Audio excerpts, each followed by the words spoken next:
Hello, sorcerers. I'm going to talk to you about negotiating this week.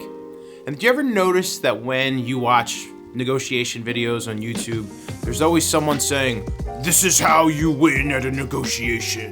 Win, win, win." I do not subscribe to that philosophy of negotiation. I don't think that a negotiation is a win situation, because if you're winning, that means someone is losing. And I don't think that way. I think a negotiation, and this is not my own personal quote, a negotiation is a dance.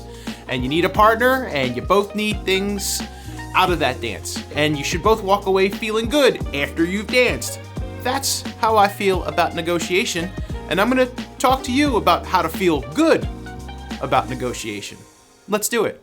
Well, sorcerers, this is a procurement channel, and I typically don't talk about negotiation too much. I've done 3 or 4 videos about the topic over the last 3 years, but I felt it was time to dust off the older material and talk about some new stuff. Talk about it in a different way. I know that this is going to sound obvious, but the first thing that a person needs to do to have a successful negotiation is to prepare. That shouldn't be a surprise.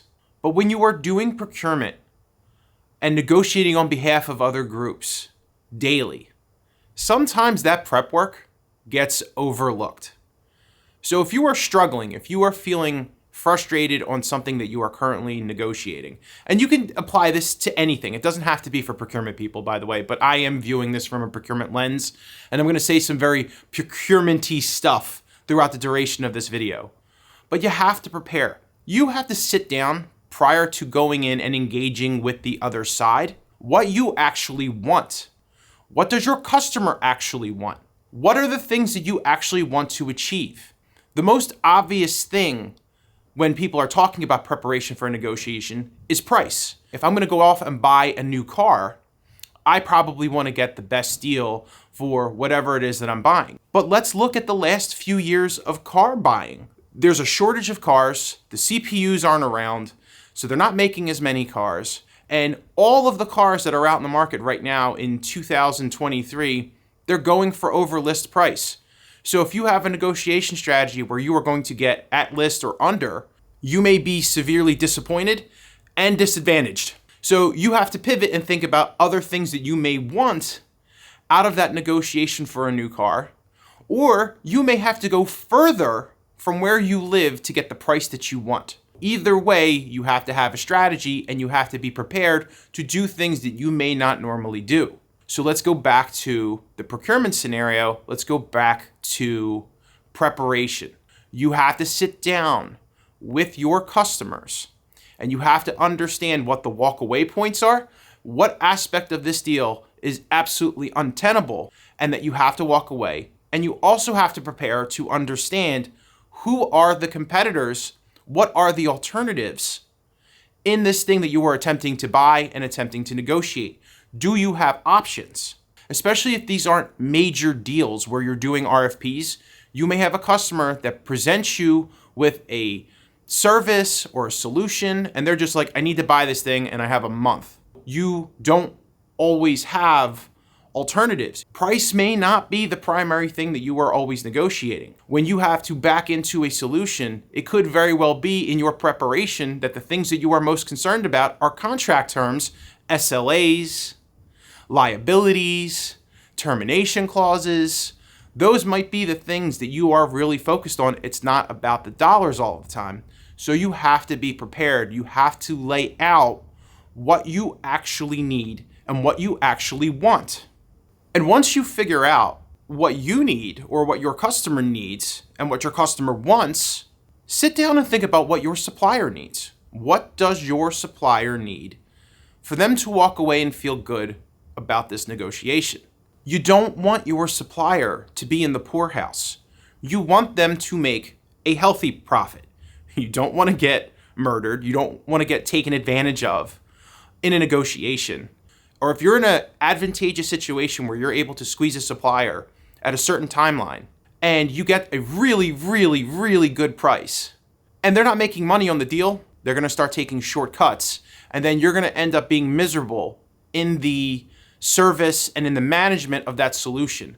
So you have to make sure that a supplier has a healthy profit margin and they are enjoying doing business with you, so you can continue to use the service and do business with this provider and not having to pivot. Look at the market. Look at what the supplier is doing. Did they have a bad quarter? Did they have a series of bad quarters from a stock or performance perspective? Do they need this win? Do they need to make this at a certain timeline, right? Is it about a sale? Is making a sale with your company going to be a good boost for them? You have to think about what the options are for them. Just because you may be focused on a price or terms, that may not be the thing that they're worried about, and they're willing to give you the concessions that you need if you can give them a couple of concessions. Try to figure out and understand what will make your supplier feel good and what will make them feel like this is a successful engagement. And again, you don't have to give away, and you should not give away, the house to make the supplier feel good, but you should understand those levers and what they need and what that sales rep needs to be successful and to move on. Speaking of the sales rep, when you are engaging with the sales team, when you are trying to do a negotiation, when you are working with the other company's lawyers, it is a wise idea to demonstrate empathy. As I mentioned, understand where they are coming from. Try to make the negotiation personal. They will likely do the same thing. It doesn't have to be combative all of the time, or any of the time for that matter. But again, in a procurement role, things will at some point get a little dicey in a negotiation. Be comfortable with that, expect that, but it doesn't always have to be that way. And when you make it personal and you get to know these people on a personal level, you can get past those things, because it's not you that's causing the problem. It's not you that's being difficult. You are representing your company. And this is where we get to another nuance of negotiation. In general, I'm going to tell you, don't waste the sales team, the other side's time. Don't make them run down things that you have absolutely no interest in buying or doing. You should be fairly upfront about the things that you want, because if they have to run down and clear different aspects through their sales departments and through their legal departments, and then you go back and you're like, yeah, no, that's totally, I don't want any of that. They're going to get frustrated. It's more work for them. They're going to get aggravated at you. So try to be clear about the things that you or your customers want upfront to the best of your abilities. But it would not be unwise to ask for a little bit more. And this is where it gets a little kludgy, because you may ask for more things, to get a better idea of pricing and to feel things around. And you may use those bigger swings or asking for more to help scale down the pricing later on. So you have to walk a very tight line of being judicious about the things that you are asking for, creating a little bit of space to negotiate later, but not being ridiculous with the things that you are asking for. A negotiating technique that you can leverage is trying to get the supplier to lock in at a certain price for the year or whatever the normal duration of time is. Then you start to ask them a series of leading questions about duration or quantity. So you've locked in at a price, and then you could say, well, what happens if I go from this 1-year deal to a 3-year deal or to a 5-year deal? What happens to the price? What happens if I pay you immediately? Or if I pay you early, can I knock off a couple of percentage points? You're not changing the tempo, right? You're giving them more. You're either buying more of the product, and does that change the quantity? Or does that change the unit cost? You're changing the duration so they can book revenue for longer. But the caveat to that one is you better make sure that you have an understanding of what your termination clauses are, because if you're locking in for 5 years, you want to understand what your outs are, because things can change in 5 years. So you're doing a dance, and the dance is not always easy. It can be somewhat difficult, and you don't want to step on your partner's toes. You don't want to overshare ever. You don't want to overshare with your suppliers, but you also don't want to be so buttoned up that you're not actually giving them anything to work with you on. You have to get into a rhythm with these sales teams to figure out the best angles and the best options, and you have levers to play. Duration, payment, quantity, those are all the basics. In many cases in my world, the products are new. They are boutique. They are not incumbents. It's something that's totally like net new. It's a net service. It's a net new platform. It's not always about the price. So in order for me to negotiate a deal, I'm less worried about the dollars and I'm more worried about what happens if the company has a breach or if they go belly up, what happens to my customers' data. So those are the things that I'm mostly focused on negotiation, making sure that they have the right protections in place for my customers and making sure that if something bad happens, because we live in a world where bad data things happen all of the time, it's not always about dollars. And you have to understand that during your preparation of what the major triggers are for you and for your company and for your customers. Another aspect of negotiation that people don't always understand, you have to be comfortable as a negotiator with silence, with pregnant pauses, with very direct statements. If a supplier, if things are not following the right tempos and you're trying to figure out pricing, they may come up and say, well, this is our offer. You can just say, that's not going to work for me. Don't fill the air with more words and information. Let the silence marinate. Let everyone bathe in it. Let them come back and say something else. Start asking the follow-up questions. Don't give that information away. Especially in a situation like that, if you guys are so wildly off course that you're just like, that's not going to work for us. Don't feed the conversation. Let them ask the questions. Control the conversation and the narrative. Be comfortable with silence. Be comfortable with short, direct statements. Don't overshare. I'm going to give a shout out to one of my colleagues, Ben, for that particular tip/trick. This is something we've been talking a lot about lately, so I wanted to make sure that I throw that into this conversation.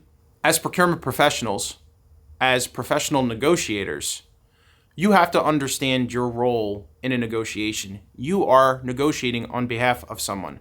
You are advocating for someone. So you have to understand your role because you may have a situation where you have to play the bad guy.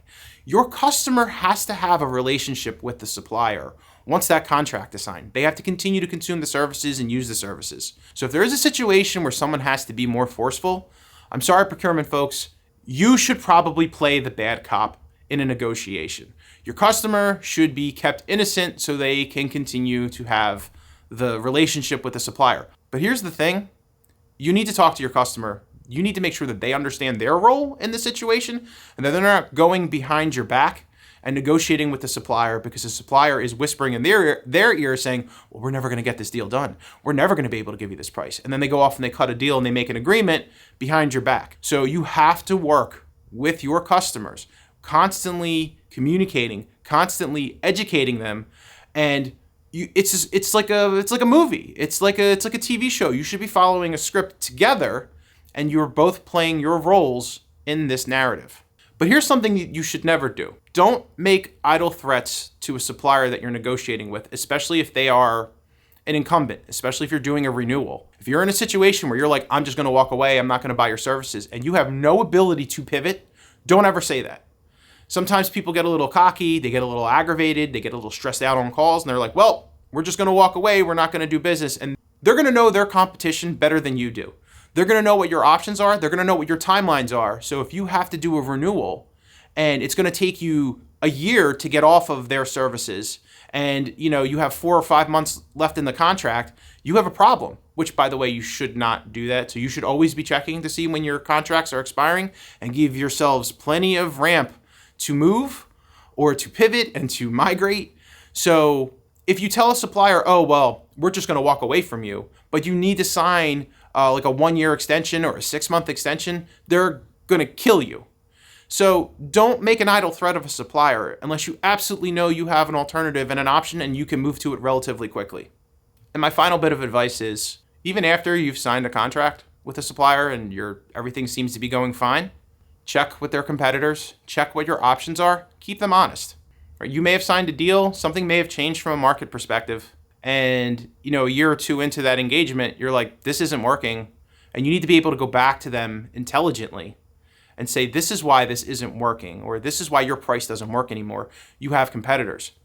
I've mentioned in previous negotiation videos that I've done that the RFP is like the ultimate weapon for a negotiation. It creates all of this beautiful leverage, all of this additional information from other suppliers about pricing. They know that they're out for bid, so it creates a little bit of a stress for them to keep the business. It creates a good situation for procurement people. But I've also mentioned that if you have a really good relationship with a supplier and you are on point and you understand what your pricing is, and that pricing is viable and you don't feel like you're being taken advantage of, you don't necessarily have to go out to bid all the time. You should understand what your pricing is, and if you really like the supplier and you let them know, hey, this pricing, we're noticing that your competitors are doing a lot better, or we found out that another company, that maybe an executive left one company and went to another, and now they came in and they saw the pricing and the pricing is not as competitive as what they had before. When those things start to bubble up, give the supplier an opportunity to make it right.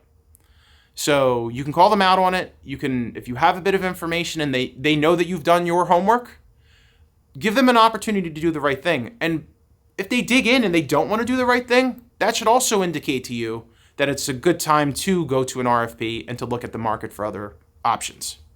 Okay, I think we've covered a good bit of information about how to approach a negotiation. Again, in my world, for my style, I don't think that a negotiation should be win at all costs. It's a dance. Everybody should walk away feeling pretty good. That should be the goal. And if you follow the right cadence, if you prepare, if you have thoughtful, empathetic communications with your sales teams, with their sales teams, understand what their goals are, and then also not waste people's time, you will have a better negotiation experience. But none of this is absolutes. People are still people. Companies behave in certain ways. And at the end of the day, if you feel like you are not being treated well, try to move on. Thank you for watching this video. If you have questions, if you have comments, if you have suggestions, please leave it in the comment section below. Thank you for watching again. Have a great day. We'll be back with another video in 2 weeks.